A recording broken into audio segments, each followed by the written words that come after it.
ప్రభువైన యేసుక్రీస్తు నామమున మీ అందరికీ శుభాభివందనాలు తెలియజేస్తూ ఉన్నాను. అందరూ బాగున్నారు కదా? మీ కొరకు ప్రార్థన చేస్తూ ఉన్నా. ఈ గ్రూప్లో దాదాపు 50 మెంబర్స్ పైన వాక్యాన్ని వింటూ ఉన్నారు. వారందరి కొరకు దేవుడు తన ప్రతి అవసరత తన మహిమైశ్వర్యమందు మీ ప్రతి అవసరతను తీర్చబడినట్లుగా మీ కొరకే విజ్ఞాపన చేస్తూ మరి సమయంలో మరొక మారు ప్రార్థనలో కొనసాగుదాం. నమ్మదగిన మా ప్రియ పరలోకపు తండ్రి, పరిశుద్ధుడు అయిన దేవా, నీకు వందనాలు. మరి ఈ యూట్యూబ్ ఛానల్ ద్వారా దూర ప్రాంతాల్లో ఉన్న మా బిడ్డలను ఇదిగో వారికి ఈ లేఖనాలను పంపించడానికి, అలాగే మరి సమీపంగా ఉన్న వారు కూడా కొద్దిమంది వాక్యం వింటూ ఉండగా వారిని బట్టి నీకు వందనాలు దేవా. ప్రతి ఒక్కరిని కూడా మీరు దీవించండి ఇదిగో నీ ఆత్మతో నింపండి, నీ అభిషేకంతో నింపండి, నీ రాకడకు నీ బిడ్డలను ఆయత్తపరచండి. నువ్వు కృపగలిగిన దేవుడవు భయపడుతున్న పరిస్థితుల్లో నాయన నీ వాక్యం ద్వారా మమ్మల్ని ధైర్యపరుస్తున్న గొప్ప దేవుడు కనుక నీకు మహిమ చెల్లిస్తూ మా ముందున్న సమయాన్ని మీకు అప్పగించుకొని విశ్వాసం చేస్తున్నామని అడుగుతున్నాము తండ్రి, ఆమేన్. దేవుని నామానికి మహిమ కలుగును గాక. మరి సమయంలో కొద్ది మాటలు మన వాక్యాన్ని విన్నాం. పరిశుద్ధ గ్రంథములో నుండి నిర్గమాకాండము 19వ అధ్యాయము 4వ వచనాన్ని చదువుకున్నాం. నిర్గమాకాండము 19వ అధ్యాయం 4వ వచనం. నేను ఐగుప్తీయులకు ఏమి చేసేదనో మిమ్మును గద్ద రెక్కల మీద మోసి నా యొద్దకు మేము ఎట్లు చేర్చుకుంటునో మీరు చూచితిరి. దేవుడి మాటను మనందరి వెనుకల్లో దీవించునుగాక, ఆమేన్. గత వారము దేవుని యొక్క వాక్యము అలాగే ప్రార్థన, ఈ రెండు విషయాలను మనం ధ్యానం చేశాం. మరి దేవుడు అబ్రహాము దగ్గరికి వాక్యముగా వచ్చి ఉన్నాడు, వాక్యము ప్రభు అయి ఉన్నారు అని మనం చూసాం. ఆయన భయపడుతున్నప్పుడు ఆయన దగ్గరికి దర్శనం మందు వాక్యం వచ్చాను అని. అలాగే ఇశ్రాయేలీలు ఎర్ర సముద్రం ఎదురుగా యనమాల ఐగుప్తీయులు తరుముతూ ఉన్నప్పుడు మరి వారు భయపడుతున్న సమయంలో మరి సాగిపోండి విశ్వాసముతో అని విశ్వాస ప్రార్థన గురించి దేవుడు అక్కడ మనకు తెలియజేస్తూ ఉన్నాడు. ఈ రోజున మరొక అంశాన్ని మనం చూద్దాం. దేవుడు ఇశ్రాయేలుతో మాట్లాడుతున్న ఈ సందర్భాన్ని మనం చూస్తూ ఉన్నాం.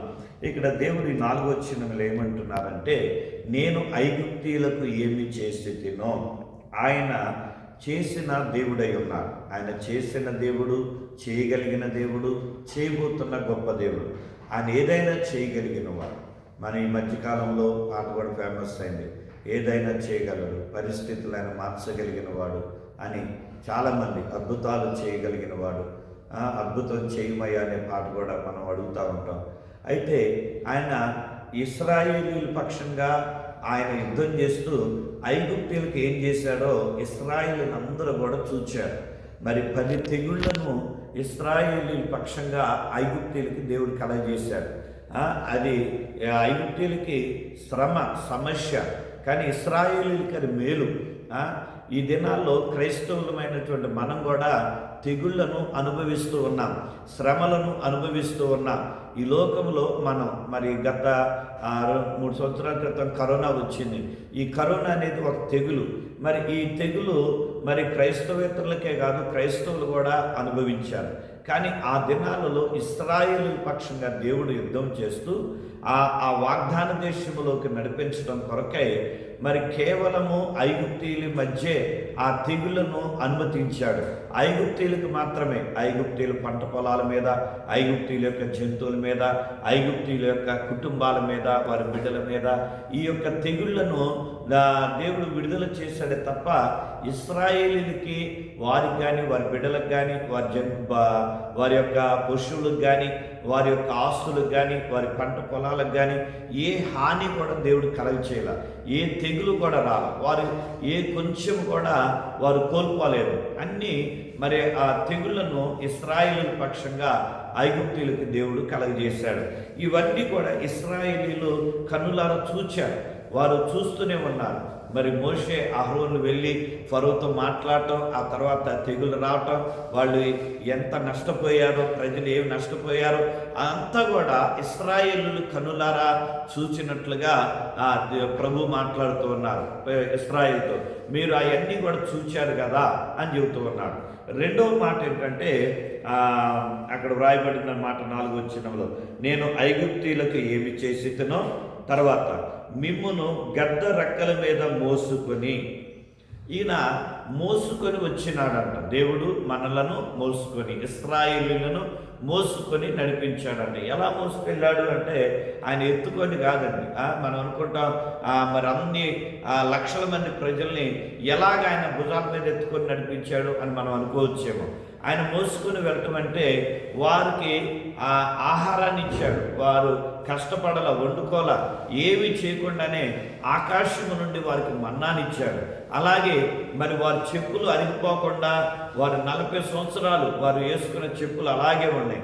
అలాగే వారి ఒంటి మీద ఉన్న బట్టలు అలాగే ఉన్నాయి, పాతబడిపోవాలా. అలాగే వారి కాళ్ళు వాపురాల, బాడీ పెయిన్స్ రాల, ఏ విధమైన బలహీనత గురికాల. అలాగే రాత్రిపూట మంచి మన వీధి దీపాలు కనుక ఎలా ఉంటాయో అలా రాత్రి సమయంలో ఆ అగ్ని స్తంభాన్ని వారి తోడుగా ఉంచి నడిపించాడు. అలాగే పగలు ఆ ఎండ, ఆ వేడి వారు తగలకుండా ఉండటం కొరకై మేఘాన్ని అడ్డుగా పెట్టాడు సూర్యుడికి వారికి మధ్య. ఆ మేఘ స్తంభాన్ని అడ్డుగా ఉంచి వారిని నీడ కలగజేసి ఆ నీడ కింద వారిని ఇశ్రాయేలు నడిపించాడు. మరి ఈ విధంగా వారిని నడిపించాడు, ఆయన మోసుకుని వెళ్ళాడు వారిని. అలాగే మరి విష పురుగులు హాని చేయాల, క్రూర మృగాలు హాని చేయాల. వారు వెళుతున్న ప్రాంతంలో ఆయా దేశస్తులు ఎదురైనప్పుడు ఏ శత్రువులు కూడా వారి మీద దాడి చేయలేకపోయారు, దాడి చేసి కూడా వారు గెలవలేకపోయారు. మరి ఈ విధంగా దేవుడు వాగ్దాన దేశంలోనికి వారిని నడిపించాడు. అందుకని అంటున్నాడు, నేను ఐగుప్తీయులకి ఏం చేశానో మీరు చూచారు, అలాగే మిమ్మల్ని ఏ విధంగా మోసుకొని వెళ్ళానో అది కూడా మీరు చూచారు కదా అని చెబుతూ ఉన్నాడు. అనగా మనల్ని కూడా అంతే, దేవుడు ప్రతిరోజు కూడా మన ఆయుష్ను పొడిగిస్తూ ఉన్నాడు, ఆరోగ్యాన్ని ఇస్తూ ఉన్నాడు. మన కష్టపడింది మనమే అనుభవించేలాగా ఆయన మనల్ని దీవిస్తూ ఉన్నాడు. ఈ రోజున చాలామంది చనిపోతున్నారు, రోగాల బారిన పడుతున్నారు, సమస్యలు గురవుతున్నారు, అప్పుల్లో ఉంటున్నారు, నిరాశతో ఉంటూ ఉన్నారు. రకరకాల మనుషులు మనం బయట చూస్తూ ఉన్నాం. కానీ ఈ రోజున నీవు నేను ఈ స్థితిలో ఉన్నామంటే అది దేవుని కృప, దేవుని యొక్క అభిషేకం, దేవుని ఆశీర్వాదం అయి ఉన్నది. కాబట్టి మనం కూడా మరి దేవుడు మనల్ని ఎలా కాపాడుతూ ఉన్నాడో ఇవన్నీ కూడా మనం చూస్తూనే ఉన్నాం. మనం చూస్తూ ఉండి కూడా మన దేవుని ఎదుట ఎలా నడుస్తూ ఉన్నాం అనేది చాలా జాగ్రత్తగా గమనించాలి. అందుకని 2 విషయాలు మనం చూస్తున్నాం. ఒకటి, ఐగుప్తీయులకి ఏం చేసినో అలాగే మిమ్మల్ని ఎలాగైతే నేను మోసుకొని వచ్చానో అని చెప్తూ మరొక మాట అన్నాడు, నా యొద్దకు మిమ్మల్ని ఎట్లు చేర్చుకుంటూనో మీరు చూచితరే.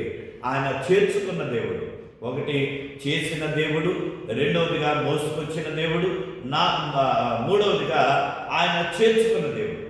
ఇశ్రాయేలు పక్షంగా ఐగుప్తులకు ఏం చేశాడో వారు చూశారు. రెండవదిగా మరి వీళ్ళ పక్షంగా వీళ్ళని ఎలా మోసుకొచ్చాడో చూశారు. అలాగే వారిని ఎలా చేర్చుకున్నాడో కూడా వారు చూస్తూనే ఉన్నారు. మరి ఐగుప్తు దేశంలో కఠినమైన దాస్యత్వాన్ని అనుభవించారు.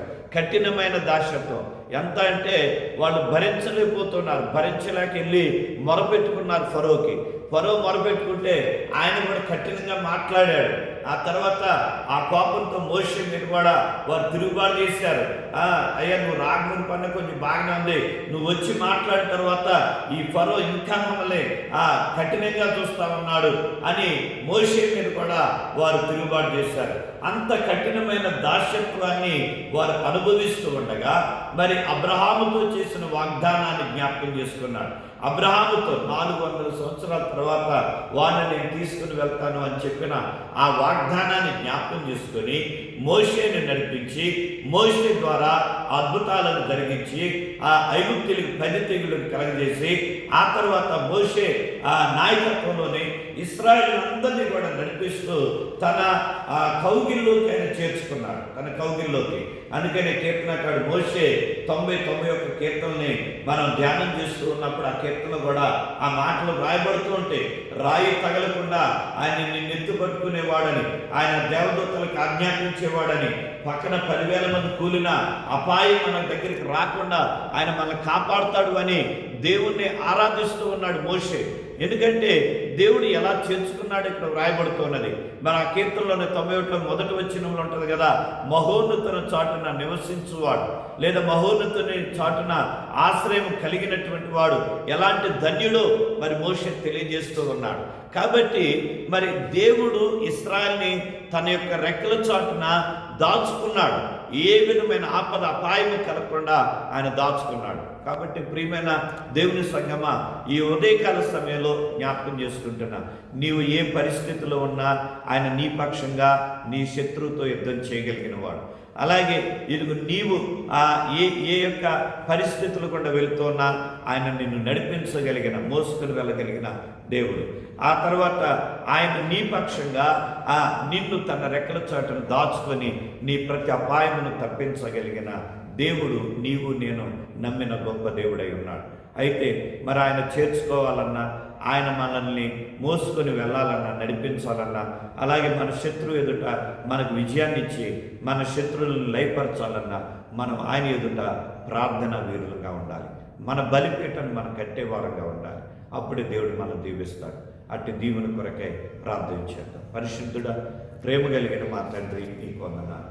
ఈ ఉదయకాల సమయమందు ఈ కొద్ది మాటలు మా బిడ్డలు వింటూ ఉన్నప్పుడు వారి హృదయాల్లో ఈ మాటలు నాయన స్థిరపరిచి, దేవా నీవు ఐగుప్తీయులకు ఎలాగైతే తెగుళ్ళను కలగజేసి ఆ శత్రువుల మీద ఇశ్రాయేలుకు విజయాన్ని ఇచ్చావో, అలాగే మా ఎదుట ఉన్న శత్రువు మీద అయ్యా మాకు విజయాన్ని ఇస్తూ, మా బిడ్డలకు విజయాన్ని ఇస్తూ, మా బిడ్డల్ని రెక్కల చాటును భద్రపరుచుకొని అయ్యా మీరు పోషించి సంరక్షించి ప్రతి అవసరత తీర్చి మీరు అక్కడికి ఆయత్తపరచమని, వారి లేమిని కలిమిగా మార్చమని, అయ్యా అనారోగ్య పరిస్థితులను దూరపరచమని, వారి దిక్కదనాలు దూరపరచమని మీకే సమస్త ఘనత చెల్లించి విశ్వాసము తడిపుణ్యం నామ తండ్రి, ఆమేన్. తండ్రి, కుమార, పరిశుద్ధాత్మ త్రియేక దేవుని సన్నిధితోడై దీవించునుగాక.